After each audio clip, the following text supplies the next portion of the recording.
Oke, apa sifat hubungan yang dekat atau kita sebut hubungan yang intim ya? Banyak orang berpikir hubungan yang intim itu spesifik untuk hubungan romantis atau hubungan asmara. Tapi keintiman itu lebih dari sekedar relasi bersifat romantis. Keintiman itu berarti secara signifikan ada kedekatan emosi ya, yang kita alami dalam satu hubungan, apakah ini romantis atau tidak, tapi secara emosi ini terkait erat sekali. Kita akan pelajari beberapa karakteristik umum dari hubungan yang intimate ini. Pertama adalah butuh komitmen yang dalam, jadi sangat membutuhkan komitmen yang dalam, ada memupuk saling ketergantungan, membutuhkan investasi, dan yang keempat ada yang disebut ketegangan dialektikal. Nah, mari kita lihat apa yang dimaksud dengan karakteristik tersebut. Jadi komitmen itu adalah keinginan kita untuk tetap menjalin hubungan apapun yang terjadi. Ketika orang berkomitmen satu sama lain, mereka menganggap bahwa mereka memiliki masa depan bersama. Asumsi ini penting karena sebagian besar hubungan yang intim itu, seperti hubungan keluarga atau hubungan bersifat asmara, akan mengalami konflik dan kesusahan dari waktu ke waktu. Jadi, apa yang memungkinkan kita menghadapi masa-masa yang sulit itu adalah keyakinan bahwa hubungan kita ini akan bertahan.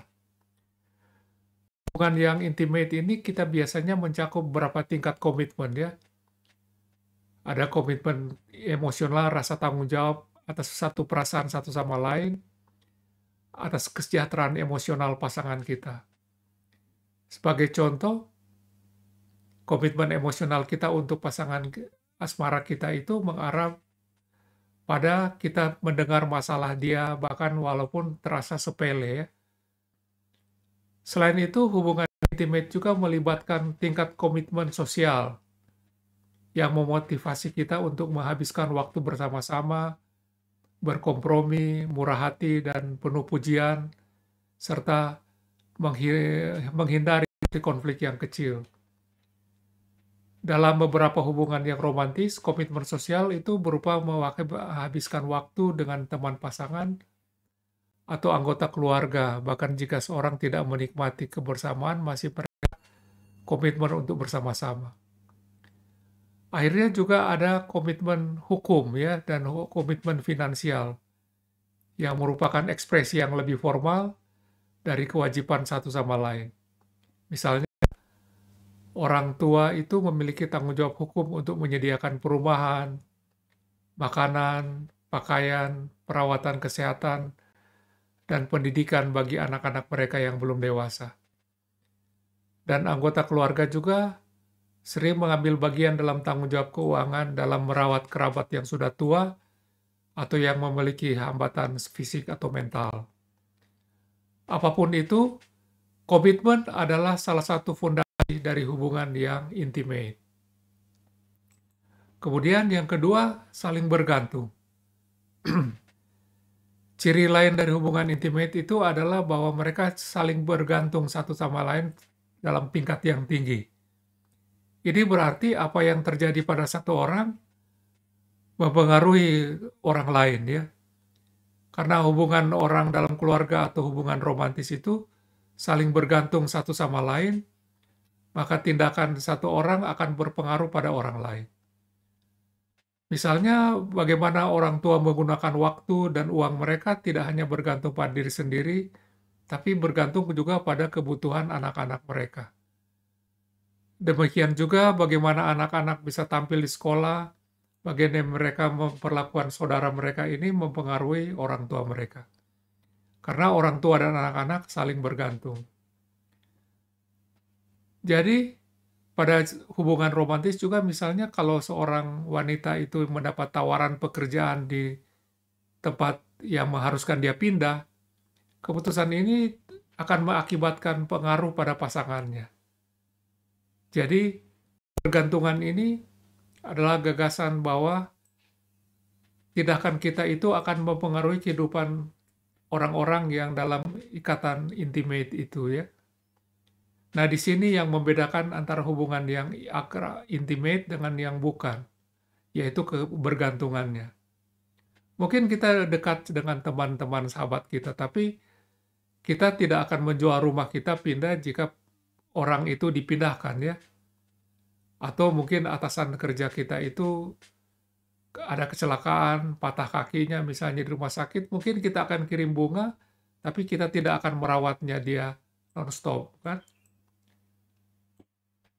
Nah, ini adalah kebergantungan tinggi itu mengakibatkan kita itu memelihara perilaku relasional yang besar daripada yang kita lakukan terhadap teman atau rekan kerja. Itu tentang saling bergantung. Kemudian karakteristik lain itu investasi.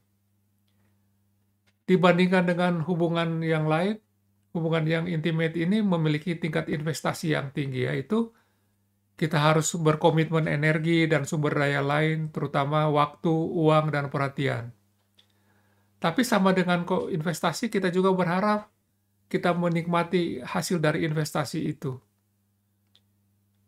Jadi, misalnya kita tahu bahwa kita tidak mendapat sumber daya yang kita dedikasikan untuk satu hubungan, ya, kita akan merasa kecewa.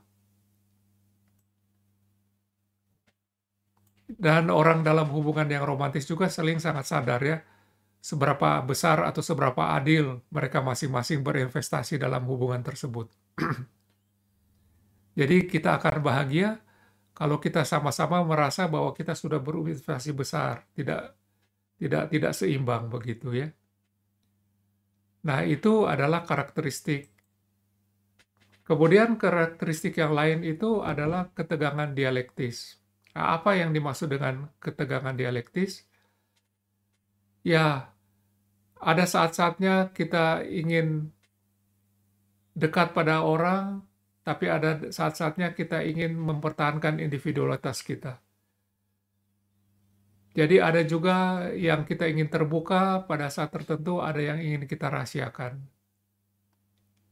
Mungkin juga setelah kita menjadi pasangan puluhan tahun, ada kestabilan dalam keluarga, tapi juga kita ingin sesuatu yang baru dan segar. Nah, ini adalah dialektis. Konflik antara dua kebutuhan, keinginan, tapi saling bertentangan. Ya. Ketegangan dialektis ini biasa terjadi dalam hubungan yang intimate, dalam keluarga, hubungan romantis, bahkan pertemanan. Ya. Ada 3 macam ketegangan dialektis yang sering muncul. Yang pertama itu terkoneksi versus otonomi. Kita ingin saling terikat, tapi kita ingin kebebasan juga. Nah, ini ketegangan yang muncul ya. Yang kedua, kita ingin saling terbuka, tapi kita ingin juga ada privacy. Jadi ada satu ingin kita jujur, di satu pihak kita ingin juga menjaga hal-hal yang kita anggap tidak patut kita buka. Kemudian ada juga yang ketiga itu prediktibilitas, satu yang sudah biasa dengan satu yang novelty atau kebaruan ya. Jadi kita ingin konsistensi, stabilitas, tapi ingin pengalaman yang baru, yang segar juga, yang adventurir. Jadi ini adalah ketegangan-ketegangan. Jadi peneliti percaya bahwa ketegangan dialektis adalah bagian yang normal dari setiap hubungan yang erat, saling kebergantungan, dan masalah itu muncul kalau kita gagal mengelolanya dengan benar. Nah, itu ringkasan dari seksi C1. Kita sudah belajar apa itu komitmen ya, apa itu interdependensi, saling bergantung, dan bagaimana kita sama-sama berinvestasi dalam relasi ini, dan bagaimana mengalami ketegangan dialektik dan mengatasinya. Nah, ini ada satu tugas pribadi yang menolong kita untuk membangun relasi. Misalnya, diam-diam ya, tulis sebuah surat, baik pada pasangan asmara kita, atau pada salah satu orang tua kita, atau anggota keluarga kita yang memiliki hubungan dekat, dan dalam surat itu tulis mengapa kita begitu berkomitmen pada hubungan ini, menjaga hubungan ini ya. Mungkin surat ini tidak akan pernah kita tulis, tidak pernah kita kirim, tapi dengan membaca surat ini, kita punya belajar tentang alasan komitmen kita, betapa pentingnya hubungan kita itu ya. Nah, mari kita masuk ke dalam diskusi. Diskusi pertama, kita akan melihat dalam hubungan mana kita merasa paling banyak berinvestasi, kapan kita mengalami ketegangan antara otonomi dan keterhubungan, keterbukaan dengan ketertutupan, dan prediktabilitas dan kebaruan. Mari saya undang panelis.